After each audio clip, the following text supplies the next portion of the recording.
morning breaks in the Sahara. As the sun steadily rises to 113 degrees Fahrenheit in this bleak desert of nothingness. This region of southwest Algeria is the Hamada. With its sun-scorched plains and burning hot earth, it's hardly a place to call home.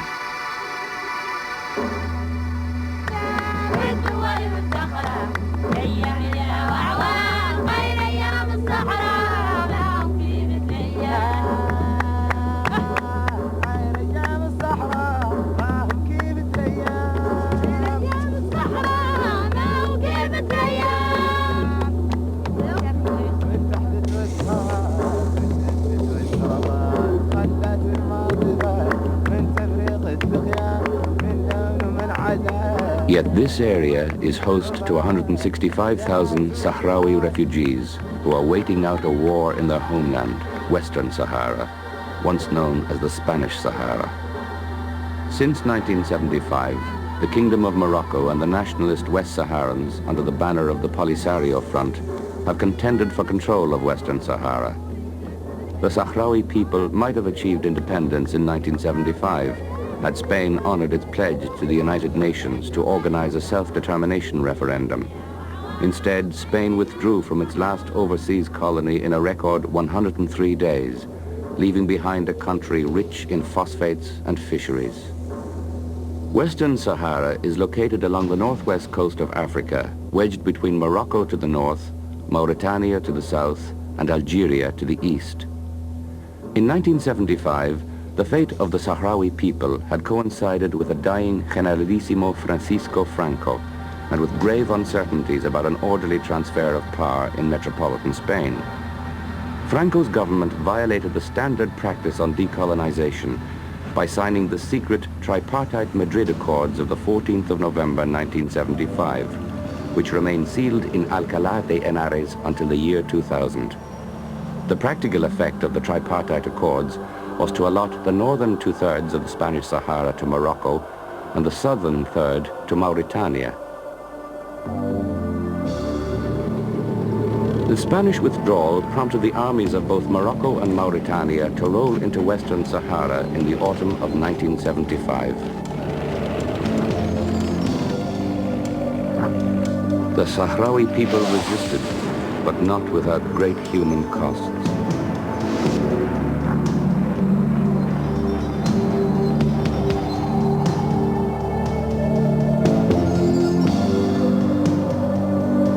During the course of the war, thousands of Sahrawis have died from bombardments and aerial bombings or have disappeared.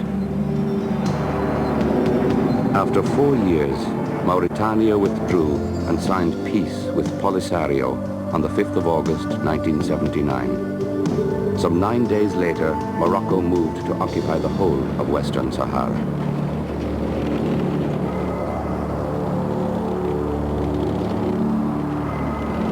Since then, the world nearly has forgotten the Western Sahara. There have been no televised music concerts nor front-page news stories. The people of the sand, however, have carried on.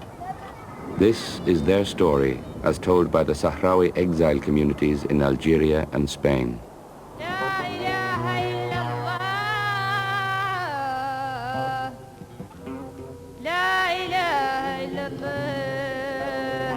After 16 years of war, one might expect tragic camp scenes. Instead, the Sahrawis have turned the harsh desert of their exile into an enabling environment. They have planted gardens in their refugee camps, meeting some of the food needs for the camp's 165,000 residents. These gardens are one of the many self-supporting programs initiated by the Sahrawis. Después del éxodo masivo al que fue obligado nuestro pueblo en 1975 a raíz de la Following the massive exodus imposed on the Sahrawi people by the tripartite Madrid Accords, we decided to organize ourselves by establishing essential programs in the economic, social, and political fields. Agriculture had to play an important role, not only to satisfy in part the needs of our people, but also to contribute to their education and training. For Sahrawis who are accustomed to the less extreme conditions of the Atlantic region of the Sahara, working this arid land of rock and sandy desert must have seemed an impossible task. But the Sahrawis were determined to succeed. In 1977, we established an experimental agricultural program, which after having produced good results, was extended throughout the camp's institutions and regions. In the beginning, we lacked basic inputs such as hoes, shovels, rakes, and motorized pumps. Sahrawi agronomists and technicians trained in irrigation, soils, and plant protection in desert environs have been assisted by older Sahrawis. Together, they have trained a permanent Sahrawi workforce. Some 14 years later, the land is well prepared. Our objective was to create an awareness of productivity among our people, showing them the importance of what it is to work the land and reap its benefits, seeing that during the colonial period, agriculture was marginalized and worked by few people. In the vegetable gardens, a combination of old and new ideas is at work. Organic fertilizer is provided by using manure from the camp's goat pens. The wisdom of Sahrawi elders also is tapped. We are the sons of the clouds because we used to roam beneath the clouds in search of rain for pasture and cultivation. We would make camp and cultivate where the rain had fallen, in depressions and in riverbeds, for ourselves and our livestock. Because we no longer follow the clouds, we have to draw on subterranean water.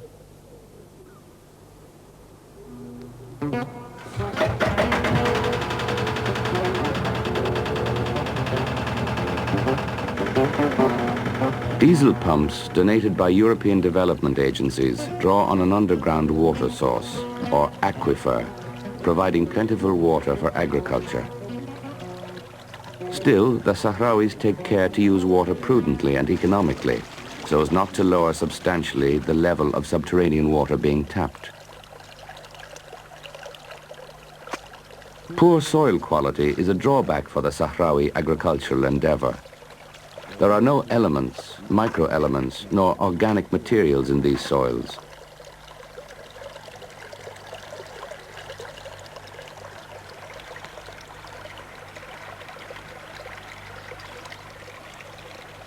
In the Hamada, however, the major challenge to agriculture the Sahrawis face is the water's high saline content.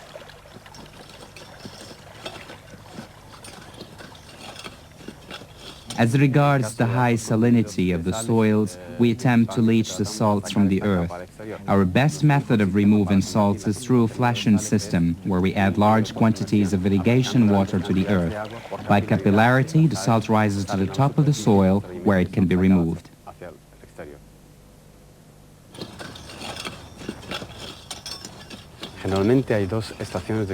Generally, there are two planting seasons for desert agriculture.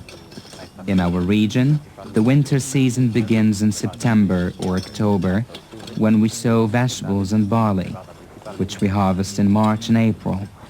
Then, the second season begins, yielding a July and August harvest.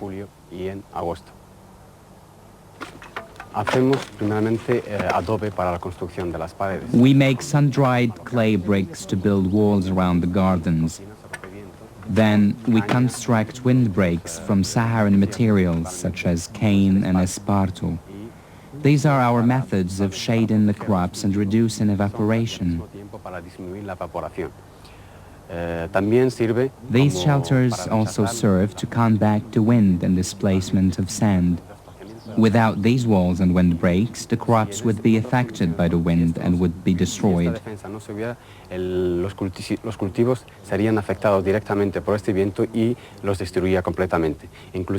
Even so, in severe siroccos and during the rare downpours of rain, even the walls fall down.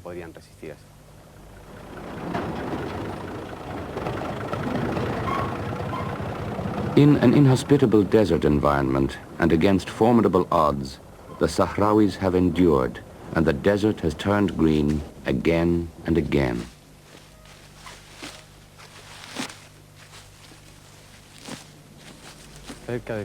Approximately 148 acres are under cultivation throughout the 4 wilayas of the refugee camps. Our crops are oriented essentially toward hospitals, the elderly, pregnant women and schools. Fresh produce is distributed 3 times per week, according to the reproductive and vegetative cycles of each plant, because they are harvested at varying times. Food production is of vital importance in these arid conditions because it helps meet nutritional needs locally instead of having to resort to the exterior.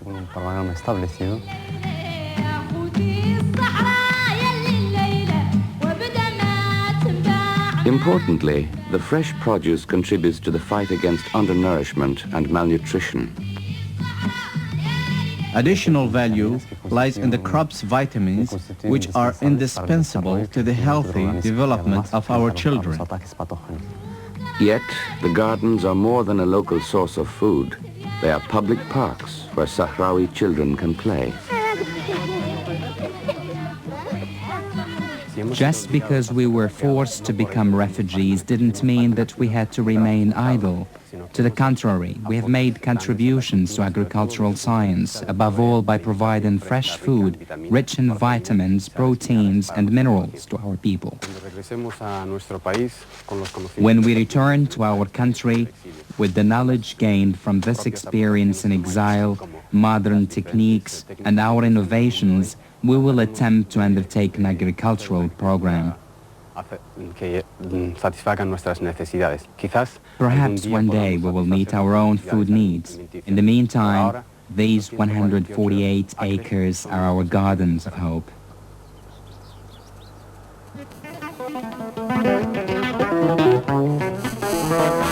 While many refugees in the developing world suffer from starvation and disease, Sahrawi exiles are generally healthy. Today, there are no listless faces, nor blank gazes in the Hamada.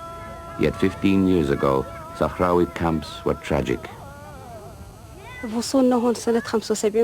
When we arrived here in 1975 and 1976, we had to confront several diseases. The ones most widespread were measles, tuberculosis, malnutrition, diarrhea, hepatitis, and polio. But we lacked materials and medicine to fight these diseases. Following the period of 1975-1976, we established a health program with the objective of guaranteeing the health of the entire population, both in curative and preventive aspects.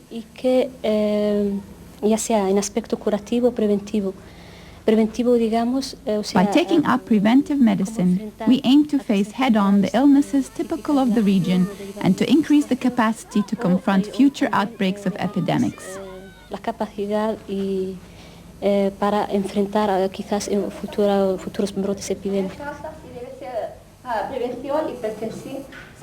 This comprehensive healthcare program makes every effort to produce a caring environment where health problems are addressed at an early stage.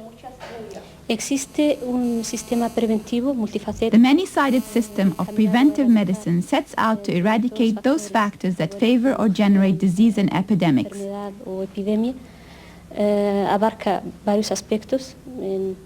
It encompasses aspects such as organization, immunization, environmental cleanliness, personal hygiene, food inspection, and health education.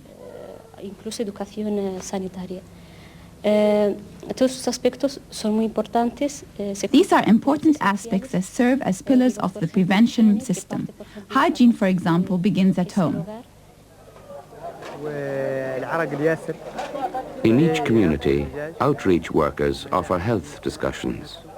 Estos comités tienen una participación activa y hacen, por ejemplo, como te decía, una orientación a nivel de hogar, donde local health departments actively participate by training mothers on matters such as cleaning the home, the hygiene of their school children, how they should arrive at school clean, how they should brush their teeth properly, por ejemplo, debe cepillar correctamente los dientes, etcétera, así como también as well as regard the cleanliness of the environment, the disposal of excrement and trash which can spread disease, etcétera.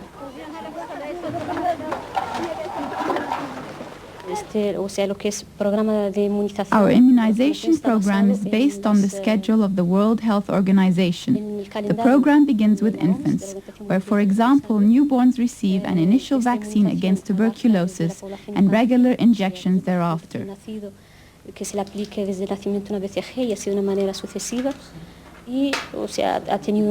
vaccination program has been quite successful, save an outbreak in 1987. We determined that a batch of polio vaccines went bad owing to transport and refrigeration difficulties and took immediate steps to resolve the problem.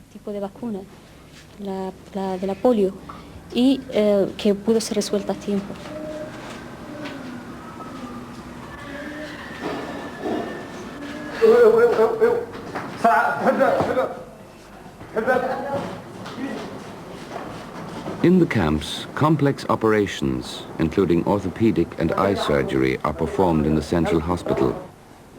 36 Sahrawi doctors staff this hospital and 4 other regional hospitals. 8 of the doctors are women. They are assisted by 4 nurse practitioners trained to diagnose and prescribe, and 250 nurses.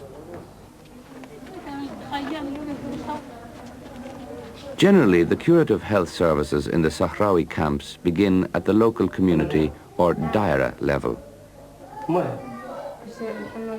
The sick may go to a daira dispensary staffed by a nurse practitioner and 12 nurses.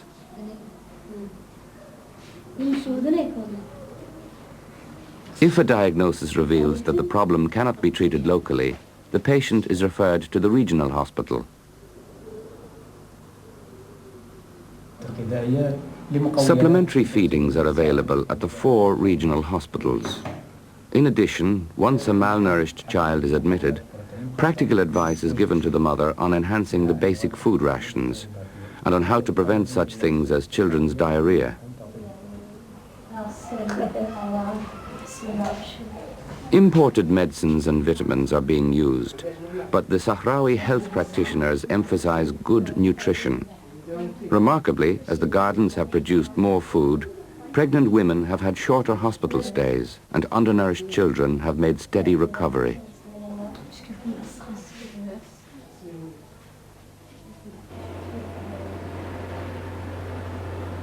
When health problems persist, patients are transported to the central hospital.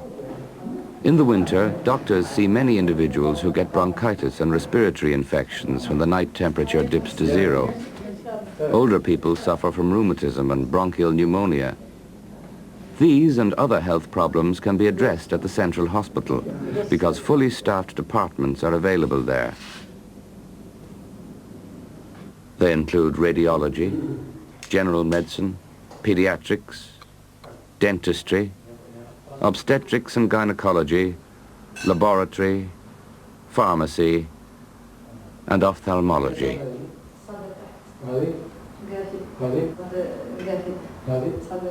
Eye care is critical during the summer months when sandstorms blow in and eye infections become commonplace.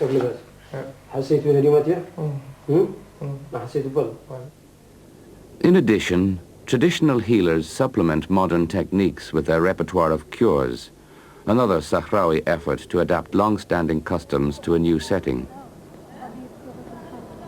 With the despair of epidemics behind them, Sahrawis are able to progress to steady recovery and generally good health. Sahrawi technicians also conduct medical research at the laboratories of the central hospital. They aim to make advances in standardizing traditional medicines. Still another objective of the health program is to build human capacities. La educación sanitaria siempre nos ha servido como punto de apoyo en el proceso curativo. Health education always has served to support the curative process. Within the hospitals, there are health education halls where explanations and lectures are given using the means we have available, such as murals, posters, and slides. Descriptions of cases and types of sicknesses are given.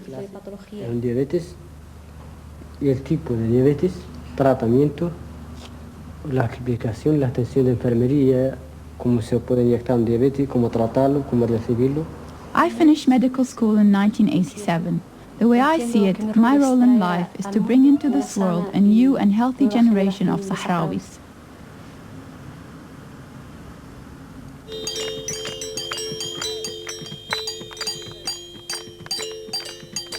While development agencies only recently have begun to design people-centered projects, the Sahrawis have focused on building human capacities throughout their 16 years in exile. Their educational program aims to enable the Sahrawis to use their own resources by tapping the intellect and creativity of each individual. We undertook an educational program taking into consideration two fundamental reasons. The first is that when Spain left in 1975, we had a high percentage of illiteracy. The second reason is that we had a large number of Sahrawi youth in need of education. To do this was quite difficult because we had few means and had to teach our children under the shade of trees or in tents. Since then, we've made much progress and we have institutions dedicated to education throughout the camps. With minimum supplies, the Sahrawis have created a public school system staffed by 2,600 Sahrawi teachers. Older Sahrawi men and women also contribute to Sahrawi education, giving young children their first Arabic lessons through stories and songs. In the absence of pens and paper, this teacher will draw on an Islamic custom of inscribing the Quran on a wooden slate.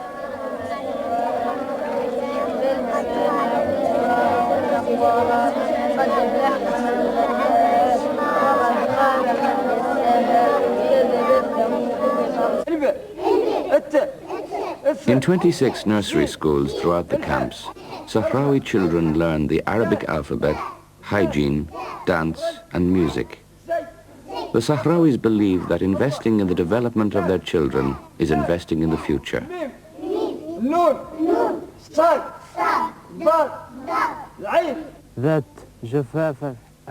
The demand for education is so high that the schools offer double shifts. Arabic is the primary language of instruction. Bilingual education begins in the third year of primary school when Spanish is introduced. In both primary and secondary schools, the core curriculum includes geography, mathematics, language arts, science, reading, history, and additional foreign languages.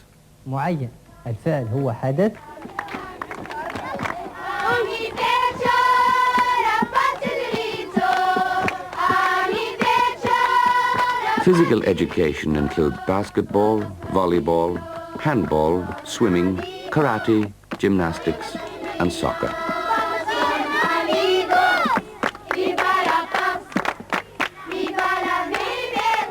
In contrast to the practice of other Islamic nations, sports in the Sahrawi camps are co-educational, with boys and girls participating in sport competitions every Friday.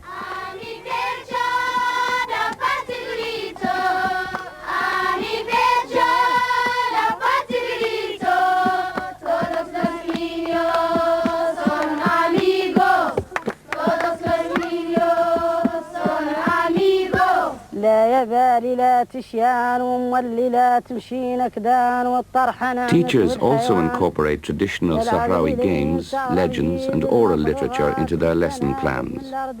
This Sahrawi poet recounts the beauty and wildlife of the southern part of Western Sahara, knowledge that she will pass down by word of mouth to a generation of children born in the refugee camps. Besides Spanish, we start teaching foreign languages to our children beginning in 8th grade. We found out that English has become one of the most popular foreign languages among our students. Even in the bleak Hamada, there is no evidence of a lack of creativity among Sahrawi student journalists. We make the wall newspapers because we haven't enough paper, and we want our community informed, and if we put it on the wall, anyone can read it. All the wall newspaper has articles like this. Introduction, science, weekly story, comics, history, and news. In all the 4 camps, we make the students like us. We make the wall newspaper like this, and sometimes we make it in Spanish. Another component of the Sahrawi educational system is vocational training.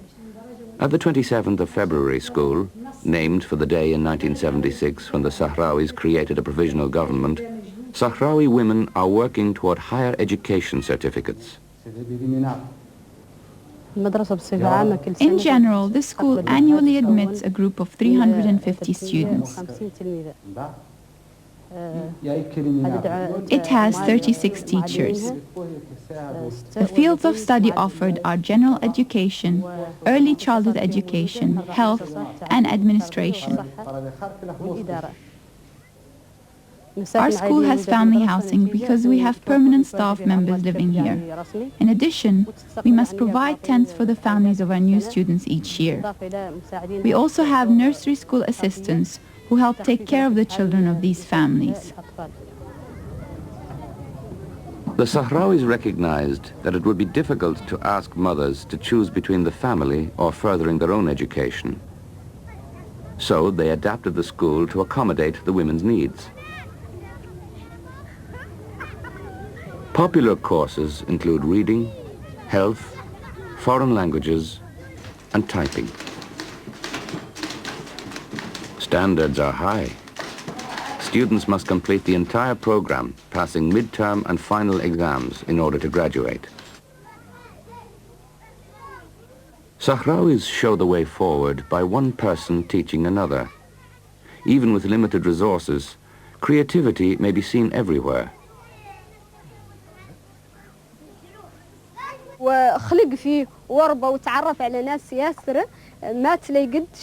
Each summer since 1982, Sahrawi college students have returned from abroad to give basic literacy training for the camp's adult population in need of remedial education.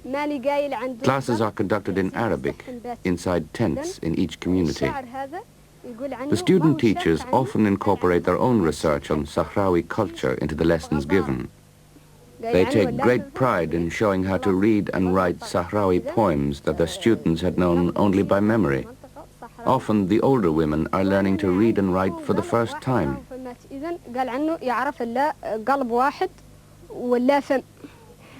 دمع العين اللهجيج منه لاحق القلادة بين دقد وسلا وريج وقليبات المدد. In the colonial period, we were in darkness. We didn't know anything. Today, we have overcome illiteracy. Our children are the ones who taught us. Now we are able to do everything.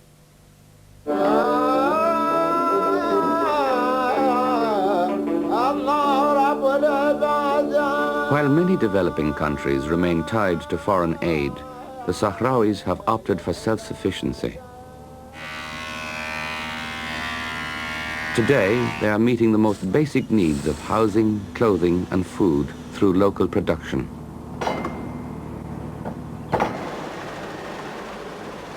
Emphasizing grassroots participation, indigenous training, and the informal sector, the Sahrawis have created an enabling environment out of the otherwise harsh Hamada.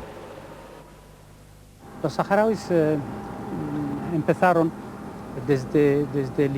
From the beginning of their presence here as refugees, Sahrawis undertook a series of small development projects on an individual basis. Una serie de, digamos, desarrollo, una serie de proyectos, pequeños proyectos de desarrollo a nivel individual, si quieres, ha sido la iniciativa la que empujó, digamos, o convenció a que esto es posible, esto sea posible, o sea demostrado que sea posible, y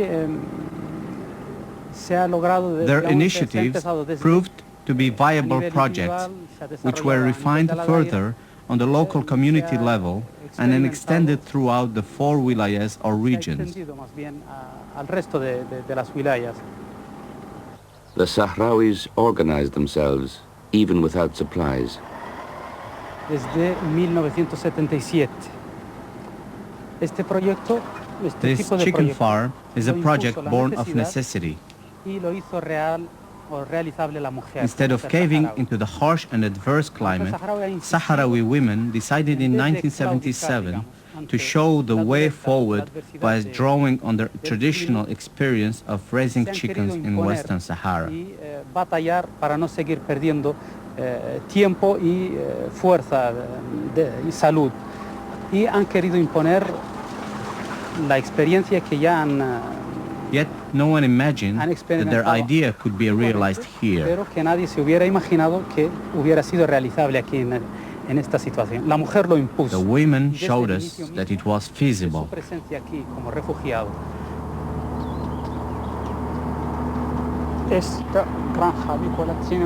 This chicken farm has 105,000 hens that lay 69,000 eggs per day.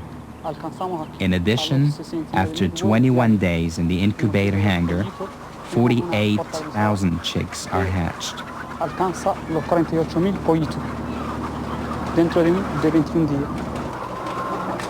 The production of eggs and chicken provides a local source of protein for the entire refugee population. By channeling their energies, Sahrawis reduced their dependency on imported food.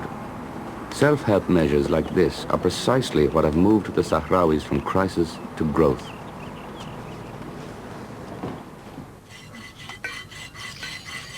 Crafts production, normally an unsupported activity of the informal sector of a nation's economy, is thriving in the Sahrawi refugee camps.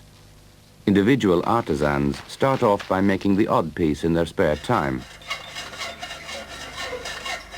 Once they develop their skills, they can move on to the grassroots workshops offered in each community, where these necessary domestic goods can be made on a larger scale and then be returned for local consumption.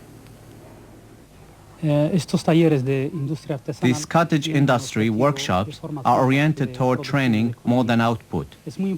For us, it is important that people have a conception of production, of the appropriate consumption of raw materials, and of the proper use of capital goods and time.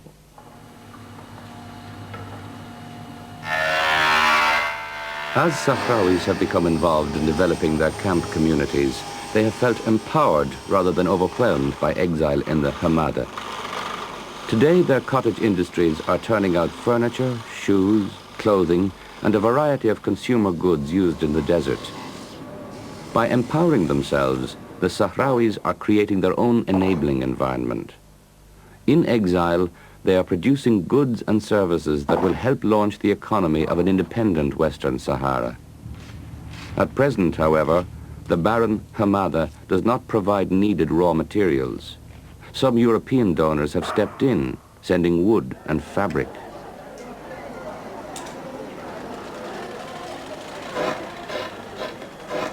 Today, women are producing garments, a Saharan role traditionally reserved for men. The colorful clothing provides a respite from the bleak environment. Here, too, used clothing can be cleaned, mended, and sorted for distribution. The Sahrawis aim to recycle as much as possible, because in the camps, nothing of value is allowed to go to waste. In the cottage industries, indigenous trainers can show other Sahrawis how to hone their sewing skills. In general, by encouraging individuals to show the way, the Sahrawi development strategy has produced a vibrant labor force. Now there is a generation of Sahrawis with advanced training who can teach others the skills necessary to become electricians and auto mechanics.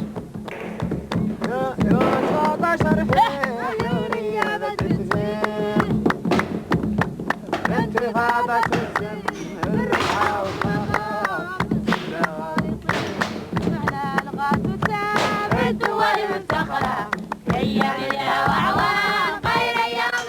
Great strides also have been made by propping up the informal sector. Today, the sale of leather cushions, tobacco pouches, miniature camel saddles, rugs and teapots generate valuable foreign exchange for the Sahrawis.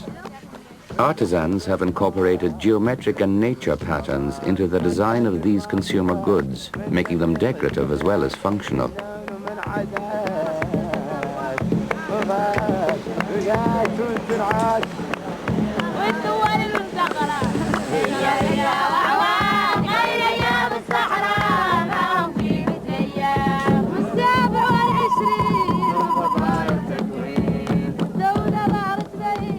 The thick carpets, displaying abstract desert streams, are as awe-inspiring as Turkish kilims.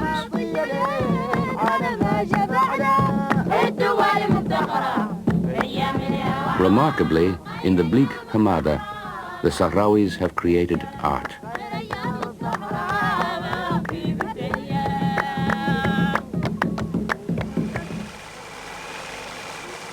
By enhancing even the vernacular, Sahrawis prevail over the harshness of their exile. Drawing on the wisdom and practices of the elders also has helped the Sahrawis survive 16 years in the Hamada.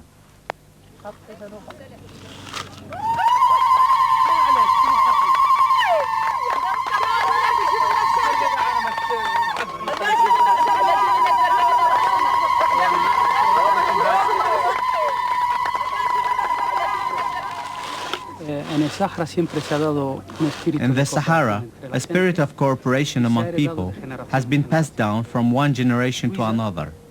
Twiza is an efficient system of creating and producing goods. Thanks to people helping one another, agriculture was undertaken. Raising livestock would not have been possible without this cooperation.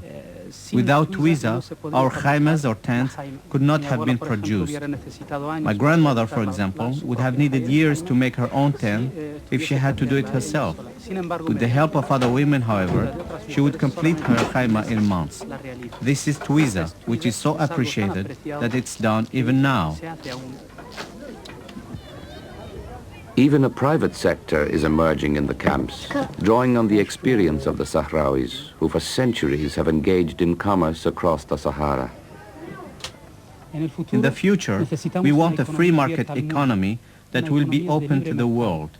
Our geographic proximity to Europe and America should benefit us in this regard, as well as regards the environmentally sound development of our fisheries and phosphate resources, which, despite having been overexploited, remain vital to our economy.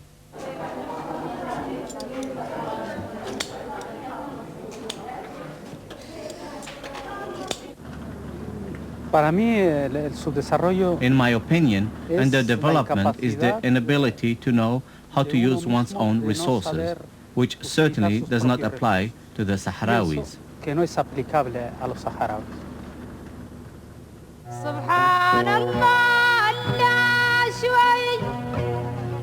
While nomads are held in contempt by most societies, in the Sahara they are respected by their people for practicing an art that is disappearing rapidly from the world. With their camels, Sahrawi nomads cover vast stretches in search of water and pasture, continuing a tradition that predates both the Prophet Muhammad and Jesus Christ. Today, some 250 nomadic families supply food and raw materials to Sahrawi refugees. These nomads also have succeeded in re-establishing impressive camel herds inside Western Sahara, yet another self-supporting Sahrawi initiative. During the 1960s, the Sahrawi people were in the homeland. With the camels, goats and caravans, they traveled in order to exchange goods and to bring some of their food supplies from neighboring countries. But they were living in their homeland. In the 1970s, the frontiers with Mauritania, Algeria and Morocco were all but closed, and the animals suffered from drought. All these conditions were an enormous pressure on Sahrawi nomads. 16 years later, this nomad camp is bustling with activity. Sahrawi women have gathered to prepare the morning's milk. Locally cured goatskins serve as their desert churns.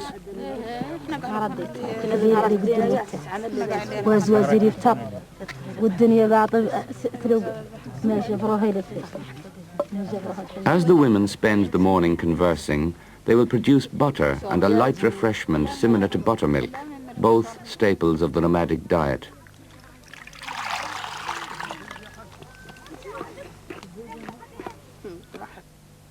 Before the oppressive midday heat sets in, the nomads will gather pods, twigs and gum arabic from acacia trees, with which they make medicines, set dyes and cure goatskins.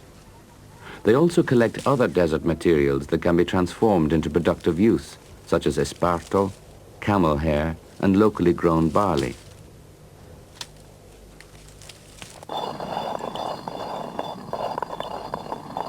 While at camp, the nomads will have time to take stock of their few belongings. If a water bag shows signs of a slow leak, it will be mended. Knots are added and repairs are made to the cords